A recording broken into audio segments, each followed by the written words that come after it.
안녕하세요. 원피스 도서관 원도입니다. 오늘은 이번 점프페스타에서 공개된 오다가 언급한 원피스 천화의 최신 네타 떡밥과 해외 커뮤니티에서 퍼지고 있는 원피스 천화 네타 떡밥을 가지고 영상을 만들어 보았습니다. 원피스 천화는 신년 첫 번째 점프에 실린다고 합니다. 2021년 첫 화를 천화로 시작하는 건 너무 설레이며 전 세계가 수많은 떡밥과 네타를 쏟아내며 기대감에 부풀어 있습니다. 재미있게 봐주시면 너무 감사하겠습니다. 일단 현재 인터넷에 돌아다니는 내용들 중 트위치에서 공개된 사실로 확인된 내용을 먼저 알아보도록 하겠습니다. 일단 위에서 언급했던 신년 점프 첫 번째 판에 원피스 천화가 실릴 예정이며 무려 원피스 100권이 2021년에 공개될 예정이며 엄청난 파티도 같이 준비 중이라고 합니다. 타이밍 정말 예술이지 않습니까? 억지로 맞추기도 정말 힘들 것 같은데 하늘도 원피스 천화를 축하해주는 것 같습니다. 여러분, 천화의 제목 역시 이번에 네타 정보로 공개가 되었는데 제목이 무려 밀짚 모자 루피입니다. 제목부터 소름 돋지 않나요? 그리고 소름 돋는 건 2021년에는 만화책까지 100권을 돌파하네요. 저는 개인적으로 어릴 때부터 원피스 만화책을 보면서 원피스가 100권까지 나올 줄 상상도 못했습니다. 정말 눈물이 날 것 같습니다. 그리고 인터뷰 중 팬서비스로 내용에 관하여 말을 했습니다. 드디어 붉은 머리의 남자가 슬슬 움직일 것이라는 내용입니다. 여러분, 이 말을 들었을 때 어떤 사람이 떠오르시나요? 저는 붉은 머리를 하고 있는 해적하면 원피스 최고의 상남자 유스타스 캡틴 키드가 생각납니다는 뻥이고요. 당연히 샹크스가 떠오르는데요. 이번 천화에서 샹크스의 정체가 어느 정도는 밝혀질 것으로 보입니다. 우리는 샹크스 하면 루피의 출항 전부터 엄청 강력한 착한 동네형 같은 이미지가 강했지만 회차가 진행될 때마다 세계 정부에서의 언급과 샹크스의 행적들로 우리가 생각하는 동네형 같은 이미지가 아닐 확률이 높을 것이다 생각할 수 있었습니다. 심지어 더 나아가 진정한 흑막이 샹크스가 아니냐는 말까지 나오고 있습니다. 자, 그럼 샹크스의 정체를 우리가 추측해 볼 수 있었던 과거 정보에 대해서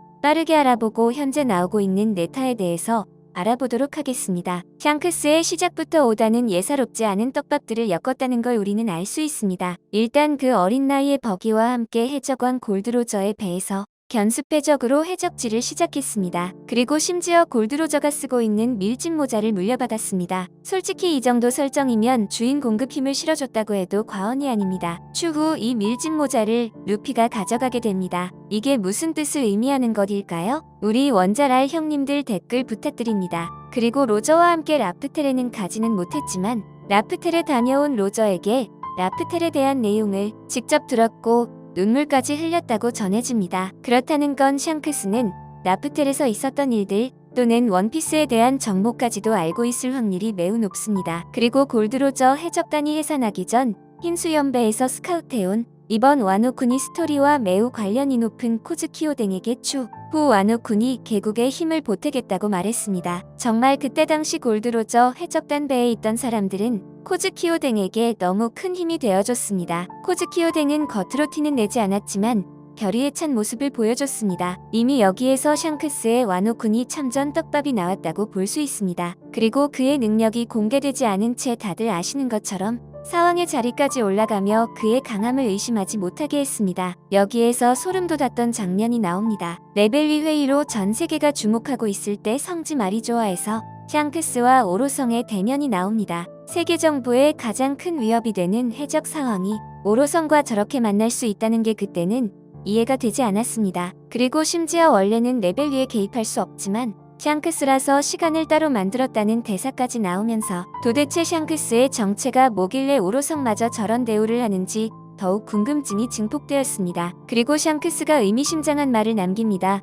어느 해적에 대해 하고픈 얘기가 있다고 합니다. 이 해적이 누굴까에 대한 수많은 떡밥과 네타 억측들이 쏟아졌습니다. 여론은 검은 수염 티치 그리고 록스 해적단과 연관된 인물 또는 에이스 이렇게 3인의 인물들이 가장 많이 언급되었습니다.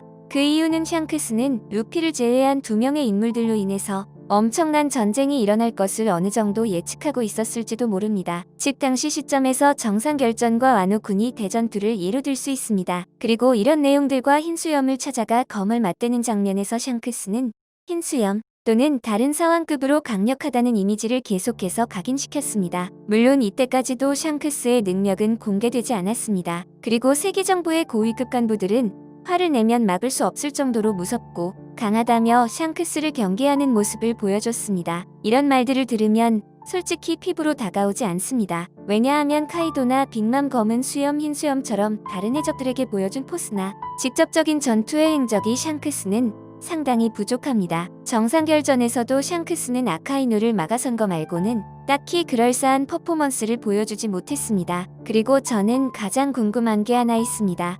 샹크스의 얼굴 상처를 다들 아실 겁니다. 샹크스는 이 상처는 검은 수염 티치의 짓이라고 말을 하였습니다. 그리고 샹크스는 절대 방심하지 않았다고 말을 했으며 검은 수염이 지금처럼 사왕으로 날아다니던 시절이 아닙니다. 그리고 얼굴에 세 줄에 긁힌 상처인데 이 상처가 검은 수염 티치의 진짜 정체를 암시하는 떡밥이라는 네타 역시 상당합니다. 검은 수염 티치의 켈베로스 떡밥까지 이어지는 내용입니다. 저는 이 세 줄의 상처에 대한 내용이 조금이라도 언급이 되었으면 좋겠습니다. 그리고 그 다음 네타는 위에서 언급했던 어린 시절 샹크스가 코즈키오댕에게 약속했던 약속을 지키러 올 것이라는 네타입니다. 코즈키오댕은 와노쿠니를 개국시키지 못하고 카이도에게 죽었지만 그의 정신을 이어받은 와노쿠니의 전사들과 루피 연합 일행이 와노쿠니에서 엄청난 전투를 이어가고 있습니다. 만약 샹크스가 코즈키오댕과 약속한 내용이 사실이라면 샹크스는 분명 이 와노쿠니에 올 것으로 생각하고 있습니다. 샹크스가 합류하게 된다면 카이도, 빅맘 동맹에 밀리고 있는 와노쿠니 전사들과 루피 일행의 엄청난 힘이 될 것이며 이제까지 등장하지 않았던 샹크스의 전투씬 또한 기대해 볼 수 있습니다. 그리고 이제 슬슬 샹크스와 루피가 만날 타이밍이 왔다고 생각이 됩니다. 루피와 샹크스가 조우했던 과거의 상황들과 지금 루피의 상황은 많이 다릅니다. 오왕 루피 아닙니까? 어떻게 보면 이제 샹크스와 어깨를 나란히 할 만한 위치까지 왔다는 겁니다. 그리고 와노쿠니의 모든 전사들과 사람들은 밀짚모자 해적단을 주시하고 있습니다. 결국은 루피가 카이도와 물러설 수 없는 전투를 해야 하는 건 맞으니까요. 이렇게 보니 샹크스가 와노쿠니에 안 오면 안 될 것 같네요. 근데 소름 돋는 네타도 있습니다. 샹크스가 세계 정부의 사주를 받고 와노쿠니에 참전했을 때의 상황입니다. 루피는 당연히 샹크스를 우호 세력으로 판단하고 방심할 확률이 큽니다. 하지만 샹크스가 루피를 공격하지 않더라도 이 전장에서 카이도, 빅맘과 힘을 합쳐 밀짚모자 일행들을 해산시킬 확률도 있다는 겁니다. 즉 루피의 목숨은 살리면서 세계 정부의 바램대로 와노쿠니의 개국을 실패하게 만드는 겁니다. 아마 원피스 천하는 카이도와 빅맘이 있는 옥상에 루피가 도착하면서 시작될 확률이 높아 보입니다. 그리고 과거 카이도가 빅맘에게 진 빚에 대한 디테일한 내용까지도 우리는 기대해 볼 수 있습니다. 오늘부터 저는 천하가 공개되는 그날까지 숨참겠습니다. 그 후 시청해주셔서 너무 감사합니다. 재미있게 보셨거나 재미없게 보셨다면 구독, 좋아요 부탁드립니다. 감사합니다. 사랑합니다. 뿡뿌잉잉잉.